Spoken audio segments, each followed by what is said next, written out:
Donc, on va commencer. Encore une fois, on vous remercie tous d'avoir pris le temps de joindre au webinaire aujourd'hui.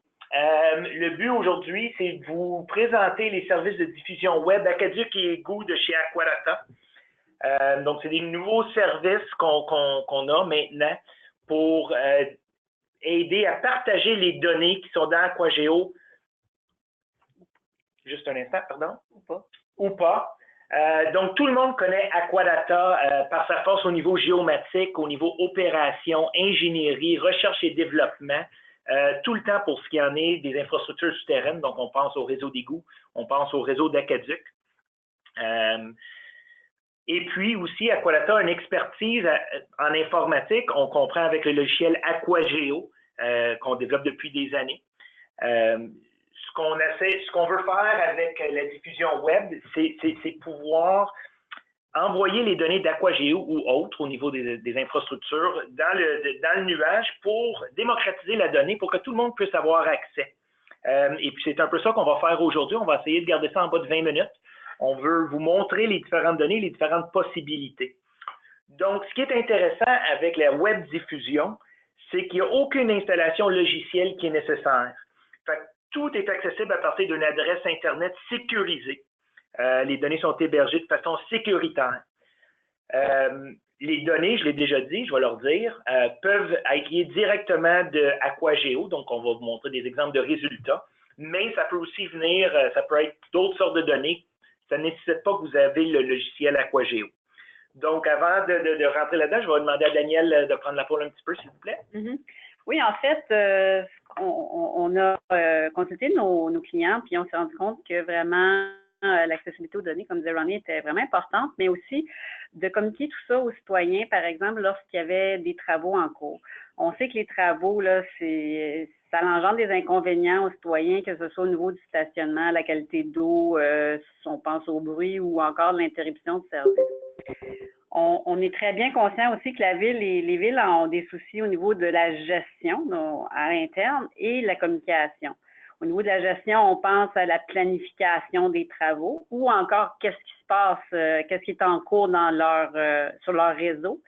Et aussi, au niveau de la communication, on pense à l'interne ou encore à l'externe pour les citoyens. C'est sûr qu'il y a toujours les moyens plus conventionnels comme les pamphlets, les journaux, les systèmes d'appels téléphoniques ou encore des courriels, mais ce qui est vraiment plus moderne, là, on pense aux outils cartographiques sur le web, qui est vraiment, on parle d'une image aux 1000 mots, et qu'on peut communiquer aux citoyens sans nécessairement leur donner tous les accès en fait, aucun accès de modification, mais plutôt de consultation, alors que pour le gestionnaire, c'est vraiment donner un outil qui permet de modifier la donnée selon ce qui se passe sur le terrain.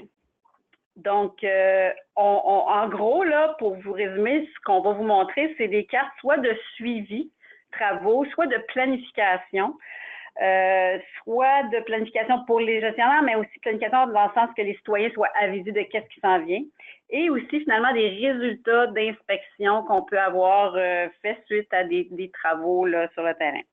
Donc, comme disait Ronnie tout à l'heure, on peut avoir ou pas besoin d'Aquageo pour les différentes cartes. Alors, Ronnie, je te laisse la parole. Parfait. N'inquiétez-vous pas, vous allez avoir accès à tout l'enregistrement par après. Je sais que des fois, on a tendance à parler un petit peu vite, on s'en excuse, mais vous allez avoir accès à l'enregistrement par la suite. Donc, le but, c'est vraiment d'arriver au 20e, au bout du jour, donc de se débarrasser des papiers puis des cartes terrain pour donner les outils mobiles nécessaires aux gens de chantier, aux gestionnaires et à tout le monde, aux citoyens aussi. Donc, on va commencer en regardant les résultats qu'on est habitué de voir. Donc, à partir d'un portail, une adresse sécurisée, on va rentrer un nom d'utilisateur avec un mot de passe, puis on va avoir accès à un portail de cartes, dépendant des besoins de chacun. Donc, on va commencer avec les résultats qu'on est habitué au niveau de l'Acaduc. Donc, on voit ici la ville de Vaudreuil-Dorion. Donc, on voit une représentation, on a une légende avec les détails de ce qu'on voit. On peut gérer les couches qu'on affiche naturellement. Et puis, on a différents outils, comme par exemple un GPS, des fonctions d'impression. On va pouvoir changer les fonds de carte aussi, aux besoins, aux préférences de chaque utilisateur. C'est la même chose aussi pour les unités. Donc, par exemple, on est en impérial, mais on pourrait se mettre en métrique. C'est vraiment au goût de l'utilisateur. Donc, on veut démocratiser la donnée qui est calculée du logiciel spécialisé dans ce cas-ci. Donc là, on voit, par exemple, une carte thématique des pressions statiques. Je le vois ici dans mes résultats. On voit, par exemple, les pressions statiques. Puis naturellement, je vais pouvoir interroger avec plus de détails une borne d'incendie, par exemple. Donc, je vais retrouver le numéro, l'adresse, la localisation, et puis même les données d'inspection, par exemple. On a vu le modèle, la pression statique dynamique. Donc, ça ressemble beaucoup aux données qu'on retrouve dans un registre d'inspection, pour ceux qui sont familiers avec l'inspection de bornes d'incendie. Donc, on voit même la priorité d'intervention, par exemple, ici. Au niveau des autres attributs ou des autres, une conduite dans ce cas-ci, on voit ici une conduite en PVC 6 pouces installée en 2007. Donc, de pouvoir voir tous les composantes du réseau, c'est un atout. On n'a pas nécessairement besoin d'avoir un plan avec nous en tout temps. On peut avoir accès via Internet. En termes de résultats, donc on sait qu'il y a différentes choses qui vont être relevées. Par exemple, l'évaluation esthétique de l'eau. Lors d'une inspection de borne d'incendie, on peut trouver de l'eau rouillée. Donc, d'avoir accès à ces résultats-là, puis de les voir sur une carte, des fois, ça peut donner des bons indices, par exemple, à la personne qui reçoit l'appel d'une plainte d'eau rouge. Donc, ils peuvent faire des corrélations avec ces plaintes-là. Donc, c'est vraiment la démocratisation de l'information. Au niveau des vannes, un autre exemple, par exemple, on voit les différentes thématiques qui sont disponibles, mais on peut avoir trouvé des situations où des vannes y fuient. Donc, l'étanchéité du réseau était compromis. Donc, on voit des endroits ici, puis on pourrait décider peut-être de faire de la recherche de fuite suite à ça. On va fermer une coupe de couches. Au niveau des bris des fuites, donc on sait, les travaux publics, souvent, ils vont être appelés, on est presque au printemps, les bris, c'est le temps. Donc, de pouvoir voir où il y a eu un bris, de pouvoir les saisir sur une carte avec l'adresse, les détails, une date d'observation. On sait que c'est quelque chose d'important, il faut tenir un registre, puis ça va venir donner considéré pour les plans d'intervention. Donc, d'avoir un mécanisme pour ça, ça devient intéressant. Mais même juste avoir une thématique sur l'ossature, sur les diamètres de conduite. Donc, de vraiment comprendre comment mon réseau fonctionne, sont où mes gros diamètres, mes secteurs résidentiels. Par exemple, ici, je vois mon 24 pouces qui tire de l'eau brute, qui l'amène à la station de traitement, puis comme ça, qui va distribuer l'eau. Puis de pouvoir changer les fonds de carte facilement. Donc, pour voir les noms de rues. C'est des choses qui sont... C'est le fun que ça soit simple. Donc, voir sur Cité des Jeunes, par exemple, que j'ai un 20 ou un 22 pouces, c'est toutes des choses qui sont appréciées par les clients. On va vous montrer d'autres exemples des résultats avec l'égout. Daniel, s'il vous plaît. Oui, en fait, on a un peu la même chose au niveau de l'égout. C'est qu'Aquadata, bon, on fait de l'inspection par téléobjectif, mais au niveau des cartes, on peut diffuser également toutes les données au niveau de l'inspection CCTV. Donc, ces types de cartes-là possèdent la capacité de diffuser et de la téléobjectif ou encore de la CCTV. Donc, par exemple, si on s'approche un peu dans ce cas-ci, c'était un mandat uniquement de CCTV, donc c'est pas tout le réseau qu'on voit actuellement qui est en couleur. On peut y regarder au niveau des types de réseaux d'égout. Dans ce cas-ci, c'était du pluvial ou encore la cote d'opération et d'entretien par thématique couleur. On peut cliquer sur une conduite qui va nous donner l'information au niveau de son inventaire, okay, mais aussi au niveau du numéro de bon de commande, par exemple, la date de l'inspection, qu'il a inspecté, les numéros de vidéos ou encore des images, des photos, des différentes codes, des différents éléments qu'on a pris. Et on a le pointage rapide qui est disponible à ce moment-là. Une autre chose, on a la cote d'état physique et de conditions structurales, encore en thématique. Pour une même conduite, je vais cliquer dessus et j'ai essentiellement des informations similaires. Et encore là, on voit le pointage rapide qui est disponible. Une autre thématique qu'on a, c'est les nécessités de nettoyage hydraulique. On voit que c'est quelques conduites qui est dans ce cas-là ou encore un nettoyage spécial. Finalement, on peut avoir les conduites nécessitant une inspection par caméra conventionnelle ou encore ce qui n'était pas inclus dans le bon de commande. Donc, essentiellement, pour les résultats, c'est ça. Les prochaines cartes, c'est au niveau des suivis chantiers. Par exemple, Aquadata fait des inspections de bornes pour des clients. Ici, c'est un exemple où le gestionnaire peut voir où est-ce qu'on en est de façon dans le temps. Qu'est-ce qui est fait? On a une thématique là, en jaune, la dernière journée d'inspection, ce qui est inspecté en rouge, ce qui n'est pas inspecté en gris. Donc, on voit qu'il y a un timeline, comme on dit en français. Et pour une borne d'incendie, par exemple, on n'a pas tout le pedigree, mais simplement ce qui est inspecté, son numéro civique et la date d'inspection. S'il y a eu un problème, une plainte par rapport, par exemple, au 28 avril, on peut, si on veut, faire une impression de cette carte-là, soit pour envoyer ça par courriel ou pour l'archiver ou encore faire une impression papier. Donc, on change le titre. On exporte la carte en PDF. Ceci, ça crée une carte pour laquelle on représente toujours en thématique ce qui est fait, ce qui est à faire et la dernière journée qui a été inspectée, avec une échelle, bien entendu. Donc, ça peut être utile dans le cas d'historique au niveau des problématiques. Là, Ronnie va vous montrer au niveau du mobile, qu'est-ce qu'on retrouve également. En fait, elles se retrouvent tous sur mobile, mais on va vous montrer de façon différente qu'est-ce qu'on peut obtenir sur mobile. Oui, je voudrais juste rajouter aussi par rapport à l'impression, l'autre chose qui est intéressant, souvent de plus en plus, on voit que les villes veulent avoir l'avancement chantier, donc le répertorier. Donc, en imprimant les cartes, c'est quelque chose qui est possible. Donc, tous ces cartes-là de suivi chantier, tout ça, comme Daniel vient d'expliquer, ils sont disponibles au niveau mobile, sur le terrain, à partir de différentes plateformes, que ce soit iOS ou Android ou peu importe. Donc, je vous montre un exemple ici, logué à partir d'un iPhone. Donc, on met nos credentials, notre nom d'utilisateur, notre mot de passe, et puis on a accès aux données. Donc, ça ici, c'est un exemple de suivi de chantier, inspection téléobjectif. Donc, il y a plusieurs équipes, on voit l'avancement. Similaire à ce qu'on a vu pour les bornes, on voit la dernière journée d'inspection, ce qui a été inspecté, ce qui n'est pas inspecté. Et puis, un peu comme je vous ai montré sur les autres cartes, on va pouvoir changer le fond de carte, donc pour mieux s'orienter.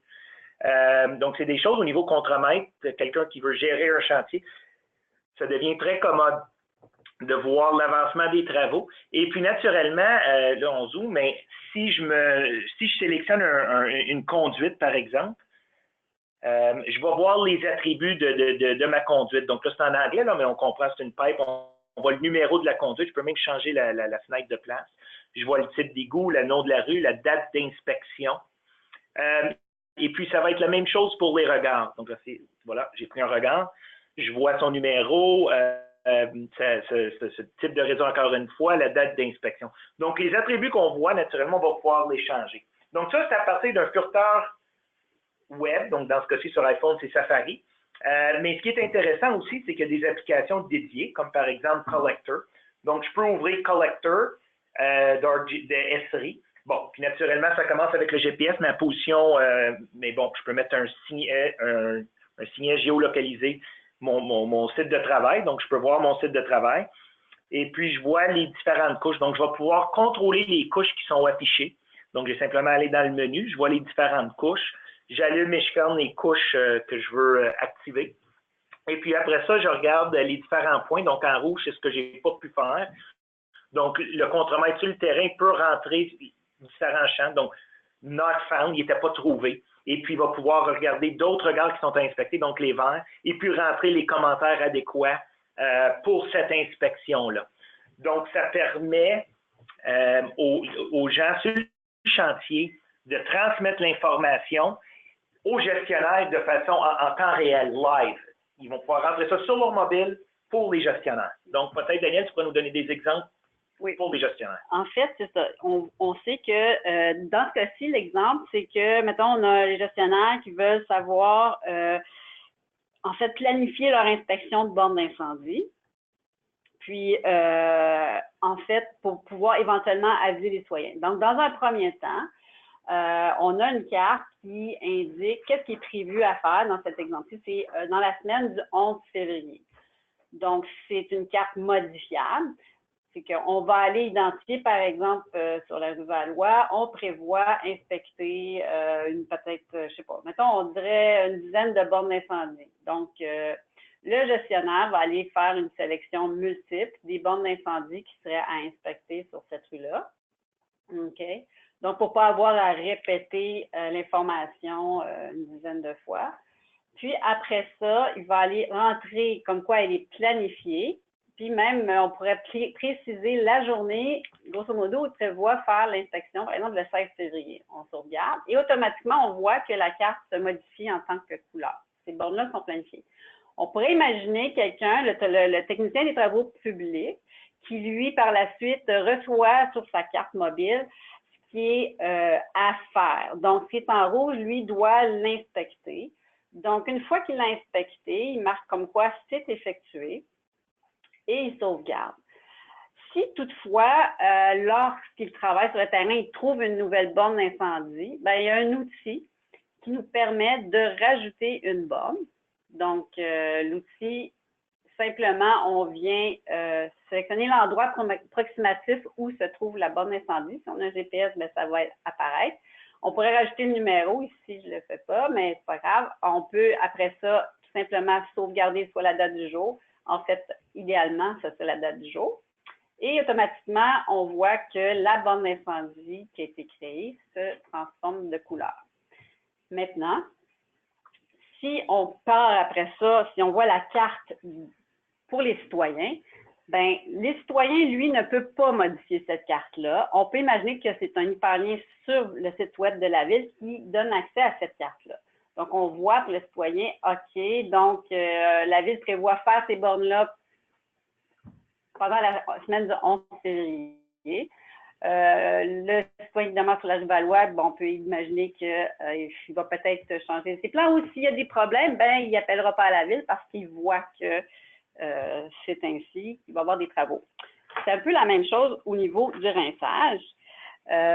Lorsque Aquadata, par exemple, ferait des travaux de rinçage pour une municipalité, la ville peut voir de façon progressive ce qui se fait de façon quotidienne à chacune des journées et peut voir la progression grâce à la ligne du temps. Si on zoome, on peut cliquer sur une conduite pour savoir à quelle séquence de rinçage est associée cette conduite-là et la date à laquelle elle a été rincée, cette conduite. Un peu comme Ronnie l'expliquait tout à l'heure, on a aussi des fonctionnalités d'impression si on veut revenir en arrière, s'il y a des problématiques. Donc, essentiellement, c'est ça au niveau lorsqu'on veut suivre les travaux. Maintenant, pour le citoyen, on a aussi d'autres fonctionnalités qui permettent à ces derniers de voir au niveau du rinçage, on voit encore ici là qu'il va y avoir des séquences qui vont être faites dans la semaine du 11 février sur la rue Valois.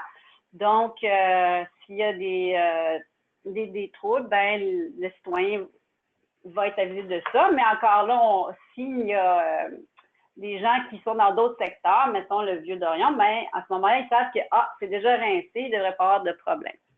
Donc, en gros, ben, je vais donner la parole à Ronnie pour le mot de la fin.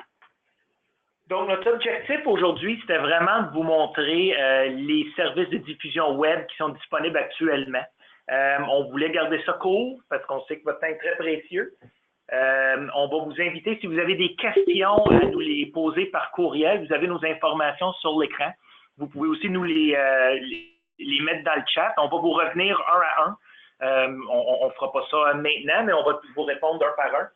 Et puis, la vidéo va être disponible. On va vous envoyer un lien. Si vous voulez revisualiser la vidéo ou la partager, il n'y aura pas de problème. Vous allez tous avoir accès à cette vidéo-là dans les jours qui suivent. Donc, encore une fois, au nom d'Aquadata, de moi-même, je vous remercie. Oui, merci beaucoup de votre attention. Puis, comme dit Ronnie, vous pouvez nous envoyer un courriel si vous avez des questions en particulier. Là, ça va nous faire plaisir de vous revenir là-dessus. Bonne journée. Bonne journée. Merci.